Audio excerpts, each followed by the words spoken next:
Hello, everyone, and welcome to the latest episode of Hardwood Knocks. This is Adam Frommel here with my fantastic and perpetually exhausted co-host, Dan Favalli.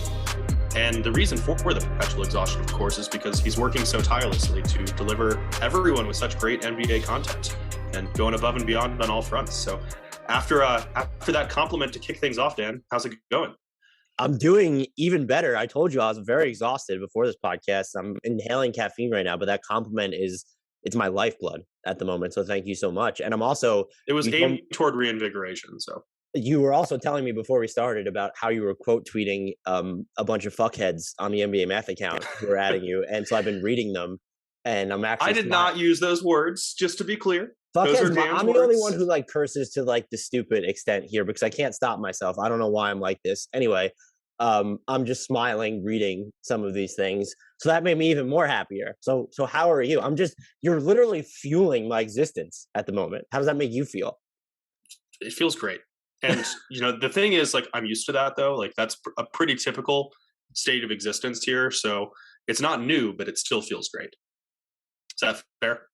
I think that's more than fair. How are you on a relatively general level? I'm good. I got to go snowboarding yesterday. I'm so sore from all of that. That is a tough activity if you haven't done it in like 3 years. So I've never snowboarded or skied. Every part of me hurts right now. I can only imagine. I've snow tubed, but I've never done skiing or snowboarding. I feel like that's not quite as physically demanding, but it still sounds fun. Yeah, you fall still. So, but yeah, I learned the danger because I'm like still a relatively novice snowboarder. Like I can hold my own and like make it down some of the Black Diamond runs, but if there are moguls, I'm in big trouble. And apparently, if there's really deep powder, I'm also in trouble. So I was going down like one run right under a ski lift, and the ground just kind of like went out from under me, like 1.5 feet of deep powder. I was like trying to wrench my way out of it, and like could definitely feel my abs just stretching way too much as I'm like laying there in agony with people passing above me and like laughing at me. It was a great experience. Oddly enough, as we're recording this podcast for anyone who's watching on YouTube, I don't even see Adam's face. He's just shirtless with his abs in front of the camera because they're so shredded after his snowboarding event. Always. Subscribe to the Hardwood Knocks YouTube channel. No one wants to see that. Please do subscribe, rate, and review Hardwood Knocks wherever you get your podcasts, YouTube, Spotify, iTunes. And even if you don't use those iTunes places, please rate us and review us anyway. That helps us juice those numbers, and make sure you're downloading every episode. How's that for a nice little segue? Adam, you want to hear more talk about Adam's abs? If you subscribe to Hardwood Knocks on YouTube and on every other platform, I promise I won't show you my sorry excuse for abs. And on top of that, because I also think that's a lie, I won't guarantee anything on this podcast. We don't know what could happen if we record a late night podcast, so don't hold yourself to that. We will start a Discord channel if we get multiple ratings off this episode, and we get multiple ratings off pretty much every episode lately. So give us multiple ratings and we'll start a Discord channel so you could stop. I'm having these great discussions in DMs, and it's a DM that inspired the subject of this entire podcast. We could have them as a group. You could have them with each other. And so we're going to do that anyway, but just another incentive for you guys to rate, review, and subscribe to us wherever you get your podcasts. So before we get into the heart of this podcast, which you can tell from the title, I do think we have to note that it was announced by the Nets that Kevin Durant has a sprained left MCL. And they did not, in the announcement, really give a hint at a timetable. They just decided to leak that to Woj. And he said that if they're optimistic, he could be back between 4 to 6 weeks, which would be about February 24th, I think I saw floating around out there. I really quickly, before I throw it to you, I looked at their schedule. They play a bunch of road games during this stretch. So it'll be Kyrie and James Harden. But I think the two things to note before throwing it to you is Kevin Durant sprained his left MCL with the Warriors. So this has happened before with him, which would lead me to believe they'll be extra cautious.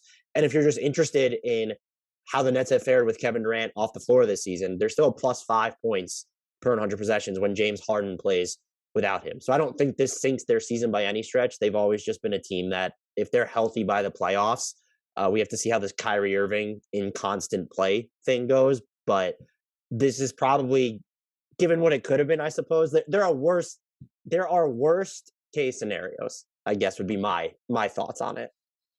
It's never good news when a star player is injured, but I think this is like as close to good news with an injury of this magnitude as you're going to find.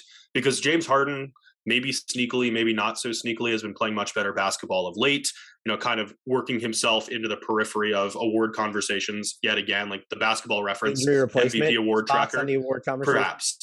The Basketball Reference model like actually has him in the top 10 for MVP candidates, as does the RPR predictor that we use at NBA Math. So giving him a chance to continue that upward trajectory is a good thing. Giving Kyrie Irving more touches as he reincorporates himself into the Brooklyn Nets rotation on the road is a good thing. And ultimately, like, those three are talented enough that there doesn't need to be that much of an integration period for the three of them operating in conjunction. So as long as Durant can come back healthy from this experience, it's going to be fine. They're 12 games above 500 as we're recording this. They're the number 2 seed in the Eastern Conference, trailing only the Chicago Bulls. Like, this is not time to even think about moving close to the case over the panic button. Now, obviously, we want Durant to be healthy, to be back in action as soon as possible. He's recovered successfully from an Achilles tear to play MVP caliber basketball. He's going to be fine. I'm with you. And look, Kevin Durant's MCL sacrificed itself so that they could get a low enough playoff seed that Kyrie Irving can play in 4 games of every single playoff series. If Some we go that galaxy brain thinking right there. You want to talk about the MVP right now? Kevin Durant really just sacrificing himself on those levels. I will say, this made me think, and I kind of thought about with the Kyrie Irving stuff and James Harden not signing his extension. At some point, I know you forced your way out of Houston, but it seemed like you might have preferred Philadelphia. You're looking at like Durant's injury history now. Is like, what is going to be the state of, like, is Kyrie Irving going to be a part-time player next season? I'm assuming the mandates will be lifted eventually, but will they? We might have like 8 different variants by that point that are raging through the United States. Oh, please don't say that. I don't want there to be. Don't speak it into existence. Take it back. Well, like, James Harden has to be looking at this situation, just realizing it's probably a little bit more fragile than he signed up for. And I'm just curious whether he's going to take more free agency meetings than we expect. It made me think about that. It's not fair. I wouldn't predict it, but just between the Kyrie Irving part-time availability and, Kevin Durant, Kevin Durant missed half the season last year, by the way. And I know it was probably out of an abundance of precaution for the most part when you look back at what happened to him, but, there's just food for thought. If anyone wanted just an incoherently spicy take from this podcast. I do think that this is an interesting reinforcement of the one knock against Brooklyn's status as legitimate championship contenders, because we know about these injury concerns. Harden has dealt with plenty of them and has typically tended to wear down later in seasons because of the high burden that he shoulders throughout a regular season, where he's a little more tired. It's a little more difficult for him to get to the foul line, to gain separation on defenders in the playoffs. We know about Kyrie Irving's injury history, and now the fact that he can't play home games, which may or may not change at any point in the future. And we also know that Durant has gone through his fair share of injuries. And the biggest knock against this Nets squad is what happens if one of those worst case scenarios comes true during the playoffs. Because if you do lose any of those 3 in a postseason setting, you're not going to be an overwhelming favorite. You're just not. And this is just a reinforcement that it can happen. I guess the flip upside of that, or the flip side of that, would be you came like an inch away of beating the Bucks without Kyrie Irving. It's literally a shoe size away. I will say, though, and this is not Kyrie Irving at full strength and full availability is a fantastic NBA player. I don't think you can lose Kevin Durant or James Harden and have those same type of chances against the Bucks, or agreed, maybe even the Heat for that. But on the bright side, Nets fans get to watch Day'Ron Sharpe just body guys on a nightly. But he might have just bodied someone while we were talking about this. So the actual podcast, though, are you ready to get into it? I'm excited for this one, but also a little scared because it took me so long to think about this. I know you thought a lot about it. So let's get into it. This hat tip to Charles, who asked this in a DM. He wanted to be a mailbag question, but I DM'd Charles and said, this is going to be an entire podcast because it was a fascinating question. He asked if we could rate the top 10 under 25 NBA players in terms of their career outlook. So not what's happening this season, just we're taking these guys as if we're ranking these guys if we're going to have them for the rest of their career. And Adam put a special spin on it, which I'll let him explain. But the exercise itself was fascinating because I think I want to make it clear, while this is a clickbaity concept that I love, by the way, I took shots with some of the younger guys because I do think that this type of exercise warrants it. So I'm not trying to be inflammatory by putting a rookie from this season in number like place X is my point. I just want to get out in front of that before anybody gets really mad and calls any of the takes that follow hereafter egregious. This was agonizingly difficult. I texted Dan at like 11 a.m. this morning that I was losing sleep over my rankings, even though it was the middle of the day. It's impossible to narrow down the list of under 25 players, which we defined as players currently in or not yet to their age 24 seasons, just to have some consistency there. But it is so difficult to narrow this down. I think I have 29 names written down as like legitimate candidates for top 10 spots or honorable mention spots. Dan has even more. I think you ended up like ranking your like top 50 or something, which I did. Seems like a huge number, but even at number 50, we're talking about high quality basketball players. Who was number 50 out of curiosity? So this comes with the caveat that at some point I just stopped and was just like, okay, what am I doing right now? But number 50 as of right now, because it went more than 50 deep, but my number 50 guy is Obi Toppin at the moment, who Knicks fans would not. So I take it back. That it dries up way quicker than number 50. Yeah. And so Knicks fans might disagree because a lot of Knicks fans wouldn't trade Obi Toppin for De'Aaron Fox, which bends my brain. Let's not get into that, please. So do you want to talk about... I think we should clarify, a lot of Knicks fans in Dan's mentions. They weren't even in my mentions. It's just because I follow a bunch of Knicks like people and it was retweeted onto my feed. They just think that De'Aaron Fox is bad. And I'm here to tell you, this has been one of the most disappointing seasons of De'Aaron Fox's career. He has still been better. If you could get this type of year from Emmanuel Quickley, like that is going to probably be Emmanuel Quickley's peak. And I don't think that he's ever going to be that level of good. So the downhill pressure, he sucks on defense this year. He's played a little bit better lately, but I just want to let everybody know De'Aaron Fox is still good. Don't put me in a position where I have to start defending all these Kings players aside from Rashawn Holmes and Tyrese Halliburton, please. I'm exhausted. So the twist that we're putting on this is we're going to treat it as like a pseudo fantasy draft, where rather than just sharing our top 10, we do want to alternate and use a snake draft order. So whoever has the number 1 pick, the next person's going to get the number 2 and 3, and then person 1 gets 4 and 5, so on and so forth until we get through 10. And then we do want you to tell us whose team you think has the better players. We're not considering positions. We're not considering fit. We are solely looking to have the most long-term talent on our team. So to determine who goes first, I'm going to have Dan close his eyes and guess whether I'm holding up a 1 or a 2. If he gets it correct, then he gets the number 1 pick. If he doesn't, I get the number 1 pick. So go ahead and close your eyes, Dan. I was actually just going to give you the number 1 pick because this was your idea. Oh, we're doing this anyway for the YouTube. Okay. Eyes closed. All right. What number? What am I picking between? 1 or 2? 2. All right. You get the number 1 pick. I'm still holding it up so you can verify. This is great because I'm posting the entire episode of this on YouTube because there's no point in breaking it up into segments when they're all entangled. Just so shout out to YouTubers watching this right now. So and we're probably going to forget the snake order at some point because we're doing this on the fly. So here we go. Yeah, I'm going to be trusting you that you won't because I asked you how the fuck are we doing? I'll write down some notes here just to remember who has which pick. So this doesn't count as the intro, by the way. I know we had a comment and I've tried to focus on shortening the intros. This is criteria. And we talked about Kevin Durant already. So please don't tell us we had like an 18-minute intro.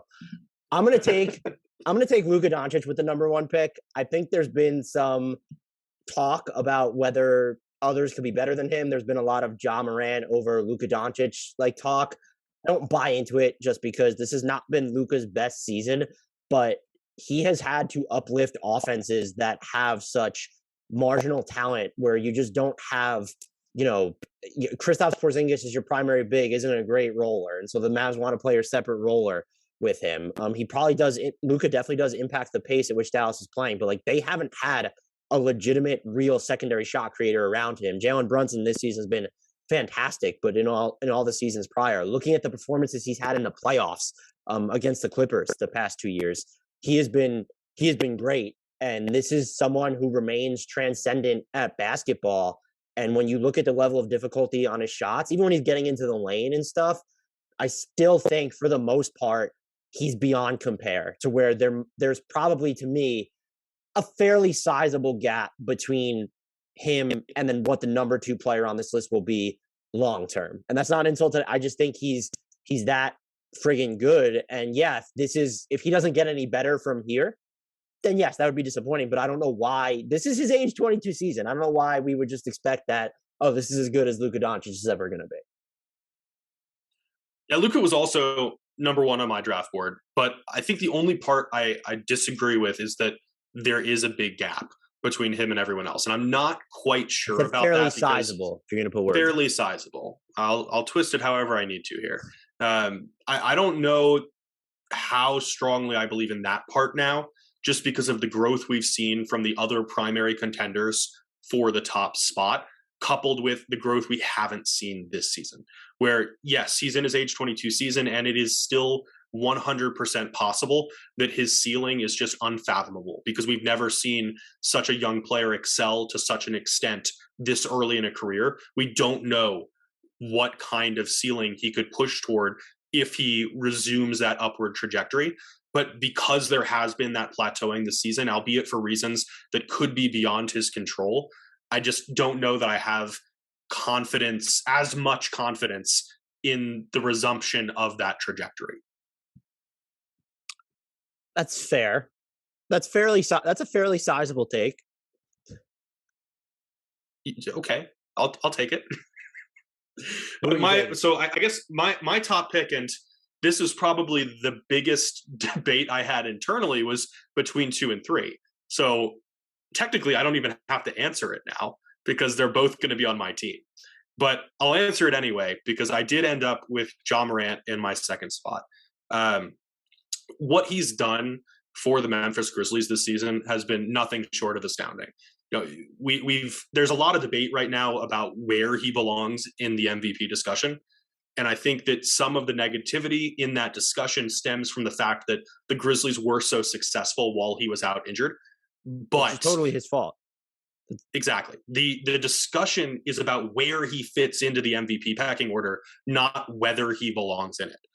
It's already so clear what he brings to the Memphis organization, just with the attitude on the court, with the production, with the ability to get to the rim against absolutely any defender, with the athleticism that allows him to put up these ridiculous highlight reel blocks in transition where he pins the ball to halfway up the backboard, the top of the square, with 2 hands, and just this superhero looking play that should not be physically possible. The pressure that he puts on teams really on both ends of the floor right now, maybe not necessarily defensively within the half court set, but certainly as a transition defender, as a situational defender, and then as either a cutter or a primary ball handler. He's warping other teams to fit what he wants to do right now. You know, we can talk about the magnitude of his scoring volume, the quality of his passes, which are at a higher level than they've been at any point in his career.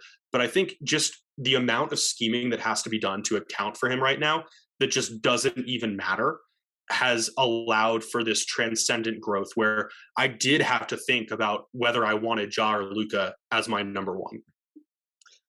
I think it's fair to think about it, but given the body of work that Luka has done with a less, let's say, less aggregative talent around him, has Luka ever had a teammate have as good of a season as Desmond Bane is having right now, or as Jaren Jackson Jr.? It's just the supporting cast in some. You keep not wanting to give Kristaps Porzingis this season any credit. Like he has been really good. He's had higher peak moments than some of Ja's teammates, but it doesn't even matter because the Grizzlies are just so much deeper than the Mavericks have ever been in the Luka Doncic. But like if we're talking about Bane versus Kristaps this season, like I think that's a conversation.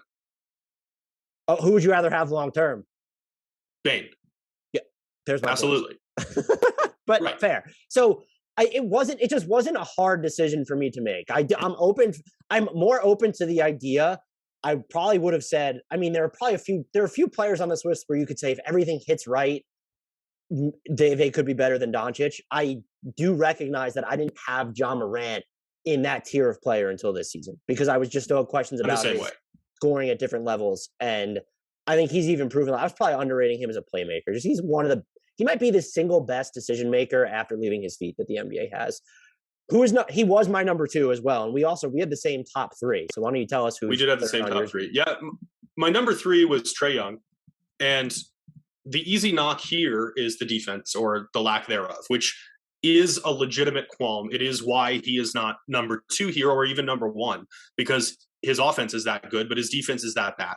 But we have to focus on just how good the offense is, and you can try to knock Trae Young down a few pegs by pointing to the lack of quality of the Atlanta Hawks record. But that team has, much like a lot of other organizations this season, has gone through so much turmoil in terms of available personnel, in terms of cohesion, and beyond that, coaching, where it is no longer playing a system that is designed for its personnel on a nightly basis, or so it seems.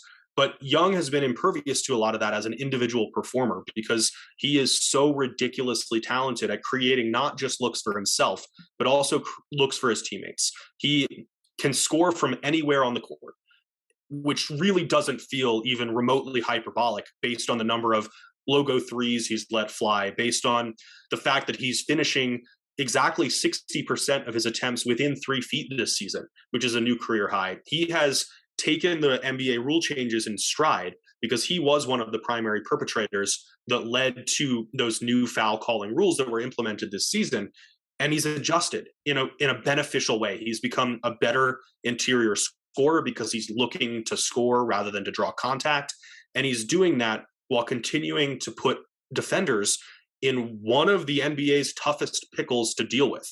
If Trae Young is driving with an athletic roll man alongside him, what is a defense supposed to do? Because he can hit a floater. He can finish around the basket. He can throw a great alley-oop pass. He can throw a great lob pass. He can put it in between defenders with a pocket pass. Like, he has every single tool in his arsenal and the most important set for an NBA half-court offense. He elevates everyone around him, even if that hasn't resulted in wins. And while the defense is bad, we have to remember that point guard defense is the least important of any type of defense in the NBA. So yeah, he's really bad at containing opposing point guards. Guess what?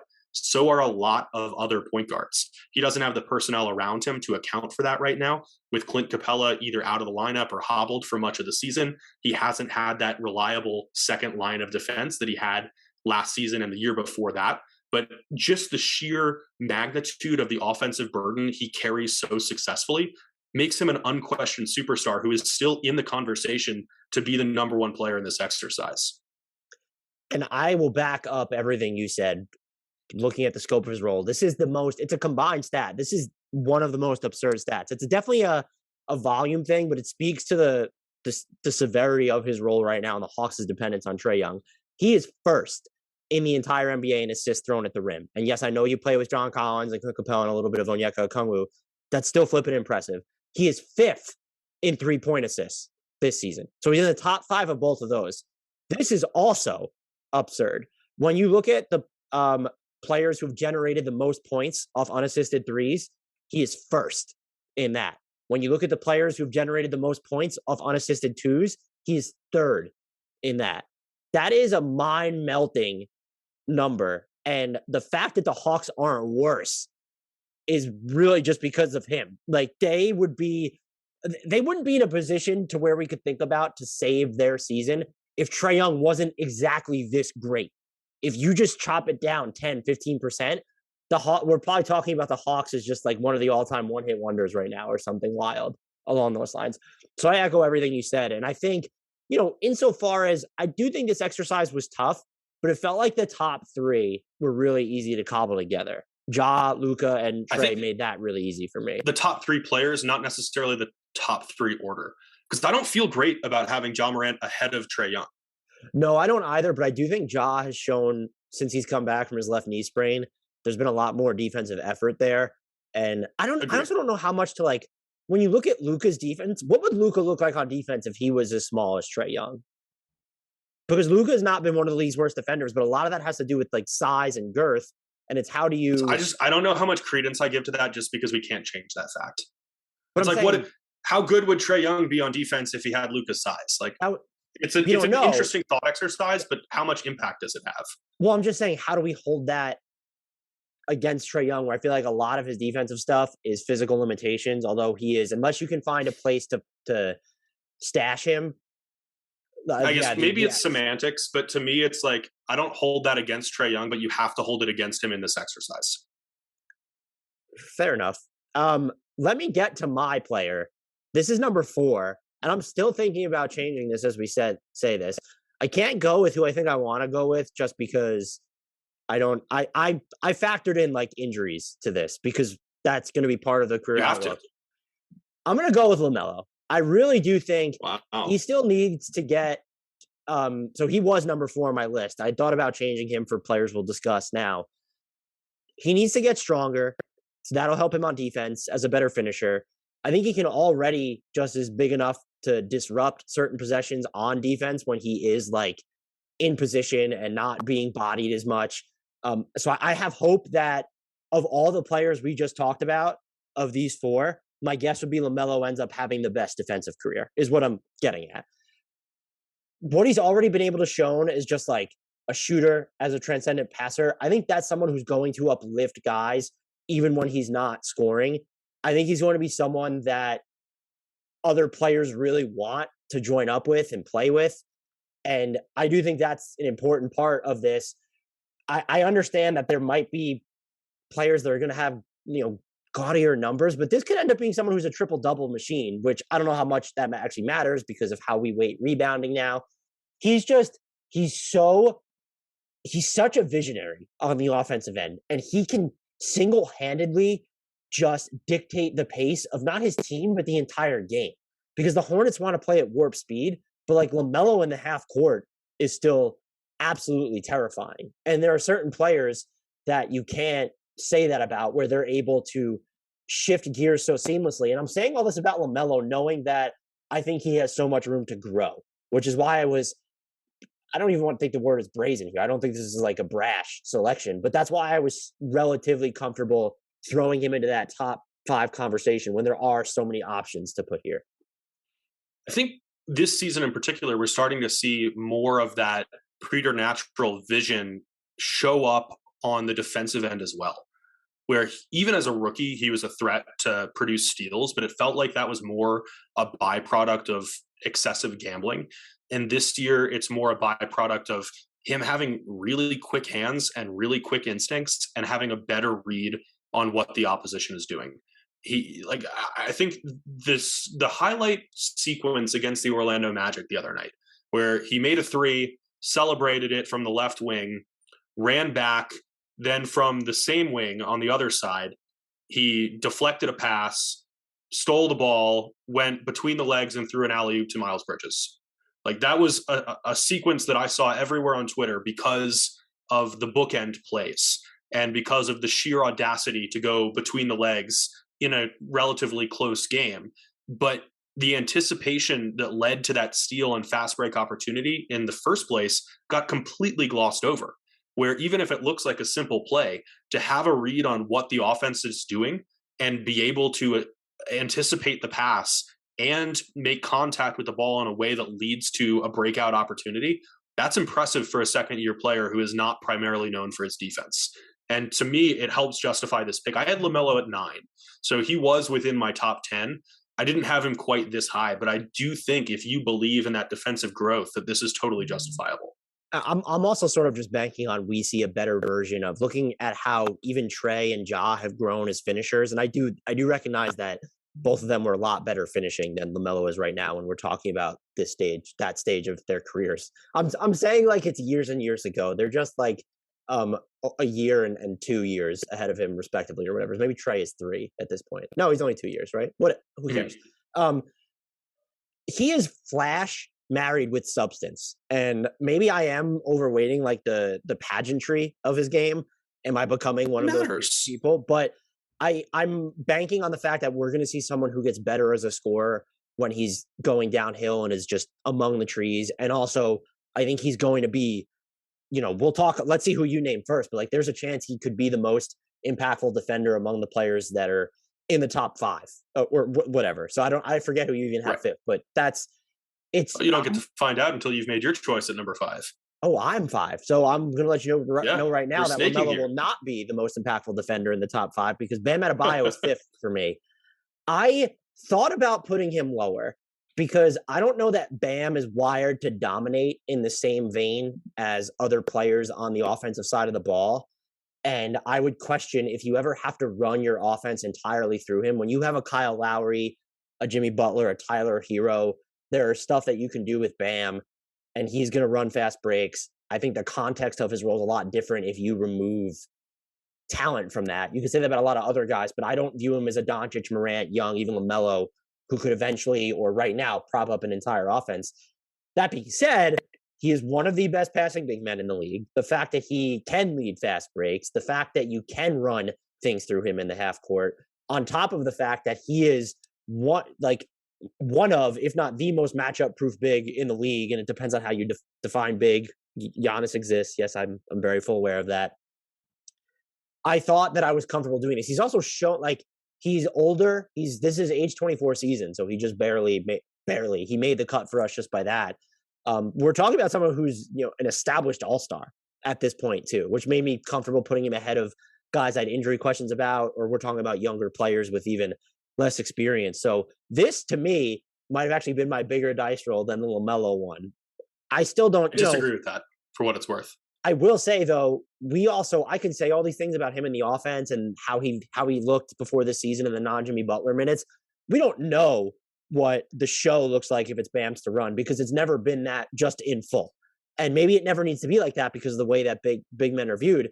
But he's grown a lot on that side of the floor too. When you look at how much better he navigates the half court without the ball from now to like the first 2 years of his career, fantastic. And then he does have like the little mid-range game, not to the point where I'd be like, this is Kevin Durant, Chris Paul level lethal, but that is an option there now, and it wasn't 2 years ago. And so this is someone who has improved a great deal, and maybe he's someone then that would be left off a lot of other people's top 10, but I envision I hope not. He was insofar as I considered other guys at this part, he was one of the guys I looked at right away and knew that he was going to be in my top 10, and he checked in at number 5. He also is number 5 for me. I've said it before, I think in the preseason before this season, that there are only a select few number of players who I think have a realistic shot to be viewed as the best player in basketball in the next few seasons. And I would include Bam Adebayo in that group. A lot has to go right. I don't think it's particularly likely, but I do see a somewhat realistic path to that happening. Because on offense, he can completely control a game without even attempting to score. The screens that he sets, the passing that he brings from the 5, the fluidity with which he operates away from the ball in a way that draws defensive attention, even if he's not ever going to touch the basketball. And then you throw on top of that the scoring ability, where we do see the skill and finesse to score on the interior, the athleticism to finish over the top of other players, the shooting ability to start increasing his shooting range more and more and stretching out of defense. And that's before we even mention the defense, where he is a defensive player of the year caliber stopper who fits perfectly into the modern variety of basketball because he can reasonably switch to cover a player of any kind of role. He is the complete package, even if he is not a guy that's going to score 30 points a game. But just the diversity of the ways he can impact a game positively, I think there's a legitimate chance, even if it isn't a likely chance, that he could be the best basketball player in the world 3 years from now. Yeah, I mean, if you're just looking at the physical tools that he has, so if you could envision him incorporating that and other stuff, I remember you saying that, and I think that's still fairly spicy, but it's not like, it's not the dumbest thing you've ever said. He wouldn't be the best player in the league, if there were 18 injury replacements first. Like, that's not what Adam is saying here. So the other thing is just like, this isn't related to what you said, but the two things I marvel at with him, bigs aren't supposed to have feet as quick as he does laterally. Like, that shouldn't be a thing. And I'm trying to think, maybe this isn't hot because I don't even think there's another big man that comes to mind for me. Is there anyone aside from Jokic as a big man, let's say a 4 or 5 or whatever, that throws like better lead passes than Bam Adebayo right now? If you want to get really spicy, you could say like Şengün. M- That would be. I mean, Şengün has been good. He was in my top 50. If anybody cared about, he did not come anywhere near the top 10, but he was in my top 50. Um, I guess that, but that would be. I think it's Bam then. If that's the first name that came to your mind, Yeah, I was like, that's not even. I absolutely. guess a worthwhile ranking when you're looking at bigs and like even talented passing bigs, because I'm trying to think of like any centers or like even I mean, four. like Mason Plumlee, like guys like that who are good passers, like legitimately good passers and triple double threats, but none who incorporate that while being so damn good in every other area. It's not Hassan Whiteside. That's a constellation anyway. We know for a fact. It is 100% not Hassan Whiteside. Who is number 6 for you? The number 6 pick is the number 4 player on my board, and that is Evan Mobley. I view Mobley a lot like I view Bam, just as a guy who can reasonably impact the game in every single area. And we're already seeing that as a rookie on a competitive Cleveland Cavaliers team, where at the time of recording this, he's averaging 15 points, 8 rebounds, 2.7 assists, 0.8 steals, 1.7 blocks, only 1.9 turnovers per game. He's making more than half his shots. He's showing some flashes of three-point shooting ability. He can get to the free throw line. And he's also another game-changing defender who can stifle out almost any set within the half court. If you switch him on to an attack guard, he can stick with him. If he finds himself in the post against a physical big, he can stick with him. And we're still not seeing him fully tap into his arsenal, because this is a big 7-footer who moves kind of like Kevin Durant at times, with just that fluidity, that grace. And he hasn't yet understood how he can harness his size and his physicality on the offensive end.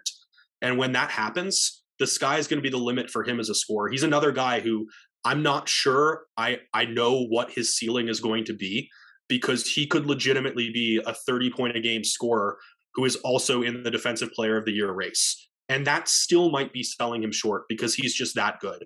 I don't know where I would go in the Rookie of the Year race right now between him and Scottie Barnes, but I do have Mobley as my number 1 long-term outlook from this class, with room to spare. I think he is that good and then some. Yeah, he'll probably end up showing up Rookie of the Year, I think, just because as the Raptors get healthier, like we've seen Scottie Barnes play a little bit differently on offense, which is ultimately the best version. And he's also not totally healthy with the knee tendonitis. So Evan Mobley was number 9 on my list. I want to compliment him first, because he has done such a good job on offense still when he cannot be your primary big, because that's Jared Allen's role. So like him ducking in from the corners, knowing how to move without the ball. He's shooting over 50% on hook shots this year. Like he's shown some moves in the post. He's shown the ability to put the ball off the dribble.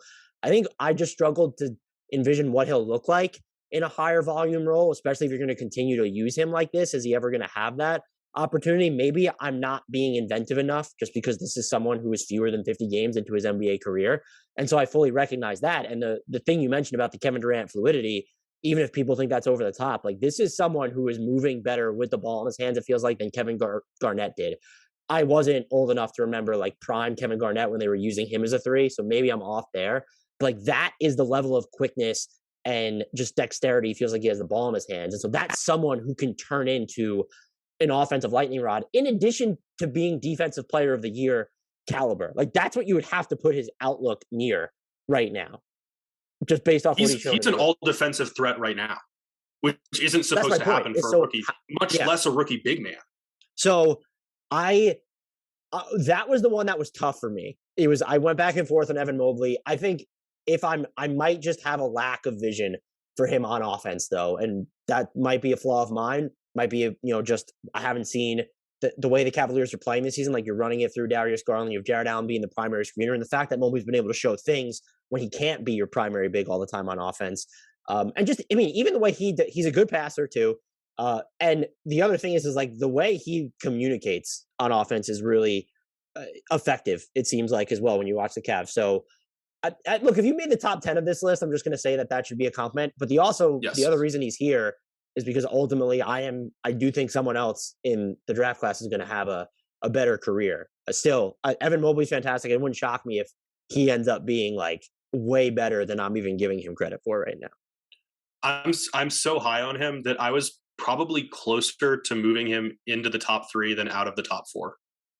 Which you have to take swing. Like I said, you probably should take swings like that in this exercise because would you have? I'm trying to think of like John Morant would be a perfect example. Is where would he have landed in this exercise during his rookie season? As good as John Morant was, and look where he is now. Probably not this high. Later. Yeah. So I do think it's worth, or at least swings along those lines are warranted. I feel like the other thing with Mobley before I move on to my number 7 pick is I feel like you could tune in to any 10-minute stretch of Mobley playing basketball and come away with the impression that he's the game-changing force who's going to be relevant in award conversations forever. And I don't know how frequently you can do that with a rookie because there are such high highs and such low lows. The lows for him just haven't been sustained. There's never been a full game where it looks like he's totally overmatched. Maybe he's struggling with his shot. Maybe he's struggling to check one specific matchup, but he's finding a way to contribute positively every time he's on the court, which how many rookies can you say that about? Probably more than I would expect this season, to be honest with you, but that's not something you could generally say about rookies. Yeah, for sure. This year's class is weird because there is so much talent. You said you had Mobley at 4, right? I did have Mobley at 4. It's funny, and I had him at 9, and then you had LaMelo at 9, correct? So, like, we kind of just we flip-flop those. But anyway, please carry on. Number 7 was probably my number. So this is the 7th pick, but he was number 6 on my big board here. I think he was the single hardest player to rank because he hasn't played a minute this season, and it's Zion Williamson. It's easy to forget about him right now because it feels like the only time he's in the news is either alleged discontent with the New Orleans Pelicans or an injury update that pushes his timetable further back. This guy doesn't turn 22 until July. And before all of this foot trouble, he was coming off a season where in 61 games, he averaged 27 points, 7.2 rebounds, 3.7 assists. He was starting to tap into some whatever position you want to call him, but with a point tacked on to the front of it role where he was the primary ball handler in pick and roll situations in transition. And it was unstoppable because defenses could not keep him away from the basket no matter what they did. And he was starting to show a better grasp of passing out of that situation as well, where he was just this unstoppable offensive force who very much seemed like he was going to be a yearly factor in the MVP conversation. And now all of a sudden, we're talking about a guy who isn't yet 22 and is dealing with some chronic injury issues, maybe with some motivation issues. We've all seen the stories about how he may have fallen asleep during New Orleans team meetings, how he may already want out and forcing his way to a different organization, how he has shown up out of shape and hasn't kept himself in that peak physical condition that he needs to be in order to dominate. So how do you square those factors together? So to me, this was the point in the draft where following Evan Mobley and Bam Adebayo for me, I was willing to take that flyer because this pick could age terribly where he might not be a relevant NBA player for too long if these injuries and trends continue. Like he has not gotten on the floor this season, and it's not the first time he's dealt with a major injury. But if he does, even at 50%, he is a dominant force, the likes of which we have not really seen because there is no comparison for him. There is no comparison for his frame, which is approximated at ginormous in every way, and high-flying athletic ability and skill. He could very well be number 1 on this list if he's healthy and if he stays healthy and if he's motivated. And he could also be out of the top 50. So I'm willing to take that chance here. He's kind of like if early era Lakers Shaq could run your offense from the point of attack.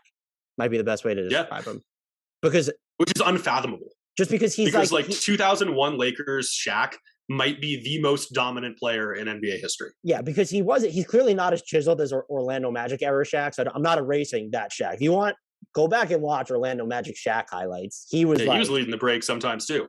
That's fair too. So is he a shorter version of, or he's thicker than that though, which is why I compared him to the Lakers one. Like Zion is thicker than that Orlando era Shaq. But yeah, I had him. So he was your number 6 guy. He was my number 6 guy, and I'm drafting him at number 7. He was my I need to write down. He was my number 6 guy as well. And I think, look, the other thing you could factor in too is even if he's not injured, what does the late, middle to late stages of his career then look like? Because there have been people who have floated since he's such an anomaly and his game is prided on this just like galactic unnatural burst.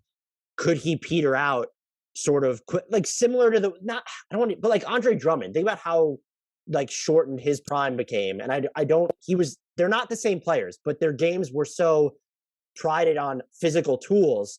My pushback there would be that it felt more like the NBA moved beyond Drummond's skill set rather than a physical just decline. like looking at him, it just feels like he can't move the same way as my anyway. Sure. Regardless, though, because of what Zion is doing, do you trust him to have more craft? And I think he would need an outside game. Like this can't I don't want to say he's the big, it seems reductive to be like, is this going to be a tale of Russell Westbrook or something? But just like if he doesn't have the physical explosive advantage, what does that player look like? All of that being said, this is someone right now flying up and down the court and can finish in a variety of ways and can also just run your offense in the half court, as we saw with New Orleans through the latter half, latter 2/3, whatever it was of last season. And so his ceiling on this list is 1. He might also have a lower floor than where we both put him, which was at number 6. So he might have the highest variance of outcomes among, let's say, the non-rookies, just because they're so tough to, but he has a high variance outcome. This is someone who could just be one of the most dominant players of all time, though, if he stays healthy. That's not even close to a stretch to say. The other point I think we need to make here is that we haven't mentioned his defense to this point because it hasn't really existed much. So that's a legitimate knock against him beyond the injury and motivation concerns. But he's already been so valuable even while being a total negative on defense, a total non-factor on defense. What if that changes? Because he 100% has the physical profile where you can carve out a serious and substantial, impactful defensive role for him. Yeah, even if he just did stuff like remembering where or stop falling asleep on corner 3-point shooters, that would just help. Yeah, that would make a big difference. So we both had him in the same spot, and he was the number 7 pick. So my number 7 ranked player, who is going 8th overall, is Jason Tatum. And I thought longer about this than I initially believed I had to. He is having a down year, but let me contextualize his down year. His down year is still averaging 25.5 points, 3.8 assists, shooting 47.6% on twos, and we all hate his 2-point shot selection for the most part, and 32.7% on threes is by far and away the lowest mark of his career. And when you're looking at someone who his first 4 seasons shot 39.6% from downtown, I'm going to go ahead and call this an outlier, just in the wrong direction. His shot difficulty is at once necessary and also self-inflicted, because when you look at the tough mid-rangers or even some of the way he bails out of his drives, when he really does get to the rim, though, you start to envision him being like this top 5, top 10 player in the league. He has a perpetual all-NBA case over the past few years. And if you don't think that he can ever be your best playmaker, I probably think we're at the point where it's just, we need to assume that. We can say that about a lot of the other guys that are going to appear in this list. Bam Adebayo being one. I don't think he should be the person who's necessarily running your offense. So if you still have someone who can be your number 2 passer in addition to your number 1 scorer, who can funnel the offense through in crunch time, who can hit, again, I know this season's been different, but can hit these just wildly difficult sidestep threes more consistently to this point than Luka Doncic has, by the way, when you're looking at his step, different variations of the shot, but you get the gist there. And he's also, I don't know if I should call him underrated on defense, or is he just like slept on defense? He's good on defense. And it's not someone that you would trust to lock down the other team's best player one-on-one. When you're the Celtics specifically, you're going to give that responsibility to Marcus Smart. You're more likely to give it to a Jaylen Brown. I still think Jason Tatum is probably one of the best off-ball defenders in the league. And on a different team, maybe he'd be saddled with more responsibility and show things that we haven't seen from him yet. And just knowing, like, he is the archetype of player you want. 6'8", play the 2, 3, or 4. Like, just essentially positionless at those spots. I feel like we've now veered too much towards, I want to say right flat. I think this is the best way. His season, he's probably been, I think there's like this Raptors-Celtics rivalry on Twitter. I think Pascal Siakam this season has been better than Jason Tatum this season. But when we're talking long-term, I think Jason Tatum is still going to regularly be one of the most valuable players in the league, perennial All-NBA case. And like, if if that doesn't put you in the top 10 of this exercise, because even looking at my number, I won't spoil it, but my number 11 guy, my number 12 guy, my number 13 guy, I wouldn't say that about any of them. I wouldn't come close to saying they'll be a perennial All-NBA candidate. It's amazing how much we're in lockstep in this exercise, because Tatum was also my number 7, and we did not sync on these beforehand. I think what's changed my perception of Tatum this season is I'm not sure how much I believe in like the MVP conversation ceiling for him at this point. But if this is the floor for him, it's a pretty damn good floor, because he is still in the all-star mix while having an aberration of a poor shooting season, because he's still playing high quality defense, as you mentioned, particularly in off-ball situations. And given this roster construction in Boston, where the Celtics themselves have admitted that they're often operating without much shooting on the court. Like it shouldn't be surprising that he's been the subject of so much defensive attention that it's making it harder for him to score efficiently as he has in past seasons. I think, we've talked about Zion, we've talked about Mobley, we've talked about Bam Adebayo and LaMelo Ball. I think Tatum is a safer bet to have more all-star appearances than those guys, because they have more variance than he's going to have. I think all of them have higher ceilings than him at this point, which is why they went earlier in this exercise. But Tatum is, as weird as it is to say about him now, he is the high floor, lower ceiling selection in this exercise. And this is a totally valid spot for him to go. And the other thing that I will say about his passing, I do think it's probably a little bit better than advertised. Over the past 2 years, I think he's shown the ability in the half court to make more complicated passes. And one of the bigger differences this year is Boston not hitting shots. If you want to get into the quality of his passes this season, I've not dug deep enough into that, but he's averaging 8.5 potential assists per game against 8.1 this year versus 8.5 last year in lockstep. The big difference here, teammates shot 50.9% off his passes last year. They're shooting 43.6% this season. How responsible is that for him? How responsible is he for that, if at all? I haven't dug into it, but that is a huge drop. And so I think it's easily explained away by the personnel and the system. We knew that Brad Stevens was a high-end coach. Ime Udoka hasn't shown the same creativity drawing up sets that maximize Boston's personnel, and some of the leading personnel have not been available. Jaylen Brown has not always been on the court with Jason Tatum this season, and there are a lot of options off the bench who are score first, but only off the bounce kind of scorers. So I think it's easy to explain away this as a byproduct of what's around him. The other thing I'll say is also, this is just to the Ime Udoka point, just watching, there's like 2 Celtics crunch time games or something I was watching, and then you have Grant Williams and Josh Richardson, who I think have probably been their 2 best shooters this season from beyond the arc. Both of them are on the bench. It's like, we need to give, I'm not a Celtics fan, the Celtics need to give Jason Tatum, and just in general, their half-court offense more room to breathe. And they don't have enough knockdown shooters to do that, and they're not really playing the ones that they have I know you have players in theory who are supposed to be better, but at some point it has to become about the dynamics of how your offense is being run. Right there with you. You also have the 9 pick, though. I have the 9 pick. He is my 8th ranked player on this. This is my swing. This is my biggest swing. I have Scottie Barnes. I think he's going to be the best player from his draft class. Watching him with the Raptors this season, he has shown brilliant hints of doing pretty much everything. When he experiments with taking jumpers off the dribble, no, they're not going in at a high clip. He is. I think he's already, even you look at his 3-point percentage, but you kind of look at some of his splits this season. He's going to be an okay 3-point shooter off the catch. His ability to make passes right now, both on the move and from standstills, his ability to use his body to get through the lane and to navigate traffic. He probably is going to, I shouldn't say probably, I think he's going to end up having a much better handle than a Pascal Siakam type biggish whatever player. I do know they play different roles, but they're pretty close in size.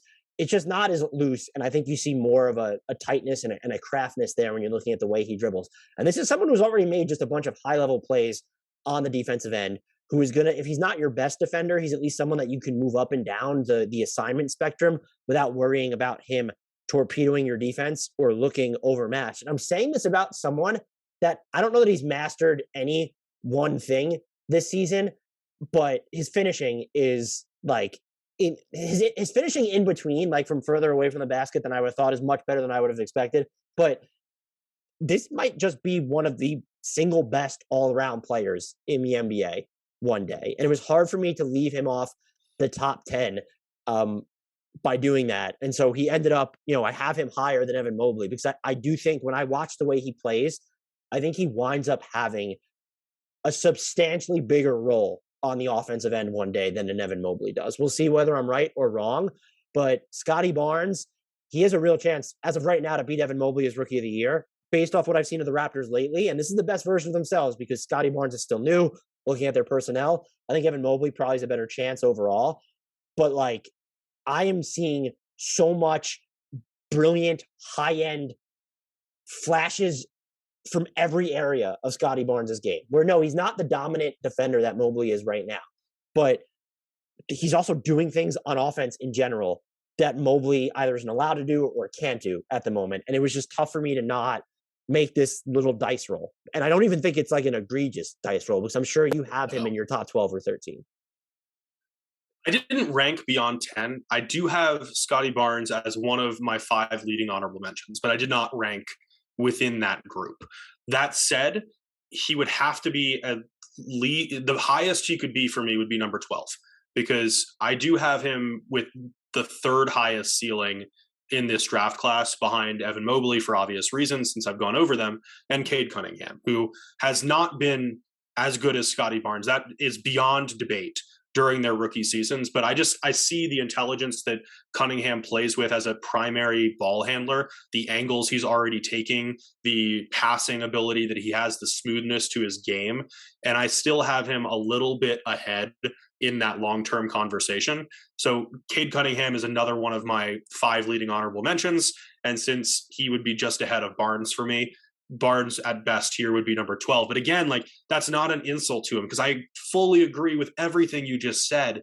And his potential is unbelievable. And Toronto has a true gem in him and will for a long time to come. And he very reasonably could be included, as he is here, in one of the 10 featured spots. So I in no way disagree or hate on this pick, even if he's not in my top 10. I liken it more so to you putting Evan Mobley at number 4 this early is what I did with It's Scottie a swing. Barnes. Yeah, it's a swing. So I'll close it out with the number 10 pick here.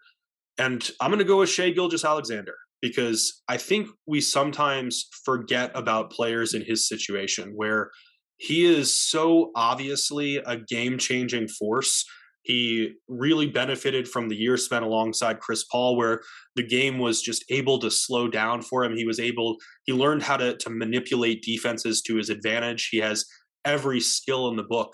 He's not having the greatest season right now, but that's such a testament to the lack of quality around him because the Thunder are just shamelessly giving so much run to so many young players and seeing what they have. As good as someone like Josh Giddey is, who I did have listed, though not in my leading honorable mentions, as a player who deserves some consideration. Yeah. There's still some up and down nature to his game, and they're trying to find out what they have in Pokusevski and so many other young guys, and still seeing if Darius Bazley deserves more run, and Lou Dort has warts of his own. So for Gilgeous-Alexander to be shouldering the load of a clear number 1 with that around him, it's understandable that his shooting percentages has suffered, that he's turning the ball over a little more frequently, and that shouldn't take away from the fact that he is a potential MVP threat down the road as the Thunder put better pieces around him or he's playing basketball in a different location. He is that good, and I know how much you love him too. So I know that you're not going to hate on this pick at all. He was actually listed at number 8 for me. So I'm as a general manager of this fake team that doesn't even have to play together, I'm thrilled to get him at number 10. He was your number 8 guy. He was number 8 for me. So he's my number 11 guy. He just missed the top 10. And I recognize I'm on the same page with you with what he's done on offense. And this season specifically, you just can't measure him in raw efficiency because of the difficulty inherent of his role, but then also just his higher quality looks are probably just so much lower quality than a lot of the other guys. I haven't seen it from him on defense since his rookie year, really. And I don't know if that was because he was on a good Clippers team and maybe it was easier for that. I don't want to say cover up, but like I don't remember him being. The past 2 years have been a little bit disappointing from watching him defensively. I thought this was going to be someone who could defend from like the point of attack and basically go up against 1-3s. I just haven't seen it. Is he doing too much on offense? Is he just not as good? He's just stiffer on defense than I thought he was going to be after watching him really as a rookie when he was with the Clippers that I remember. And that's why I nudged him out, because I was trying to split hairs somewhere. But he was clearly in the top 10 consideration. And he, by the way, the only reason he was bumped out is because we did not sync while we were doing their list. I didn't have Zion in my top 10. I didn't have Zion on my top 50 because I forgot about him since he hasn't played this season. That was an error that Adam caught, and I caught that he left Michael Porter Jr. off his. Spoiler alert, Michael Porter didn't even come close to the top 10 of my list. I am talk about injury red flags. My fucking God. So go ahead. I do want to run through, because we're each going to have a player who was in our top 10 but has not been brought up to this point. So I want to run through who that is for me, my leading honorable mentions, and then just the other names that I considered, which is a long list and still not a complete list. Because I think that there are so many players who belong in this conversation that we have to at least mention their names and give them some love.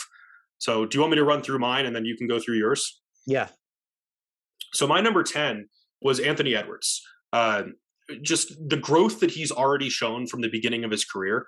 He's obviously a gifted scorer with just jaw-dropping athleticism, but the growth that he's shown as an off-ball mover, as a shooter, as a passer, as a defender who has a little bit more situational awareness than he did early in his rookie year, the talent is so clearly there. And I think if he was given the opportunity to be a true number one on a team without Karl Anthony Towns, without D'Angelo Russell, the numbers he put up this early in his career would be unfathomable. So I wanted to give him the love of being in the top 10, and I thought he was going to end up on my team because I thought we were going to be in total lockstep for the top 10. But he, I guess, goes undrafted here. I was going to say, I should say where he was on mine was 12, right behind Shea. I think I'm waiting to see like more methodicalness from him on offense, and like part of the unpredictability and explosive is part of his charm. And then my number 10 guy was Cade, who I put him there and didn't slingshot him above a Mobley Barnes because I do question whether he's ever going to be a dominant player in every one area. But I think he's been, if people haven't watched enough of the Pistons or Cade this year, Cade Cunningham has been really, really good. And he's one, I don't want to wish this upon Mobley or Barnes, but he's like one, if they miss a couple weeks here, he might enter the Rookie of the Year. That's how good he's been. And he might finish third on the ballot as it is. I know Şengün and Franz Wagner and Chris Duarte exist, but Cade Cunningham is going to get a lot of top 3 consideration. For sure.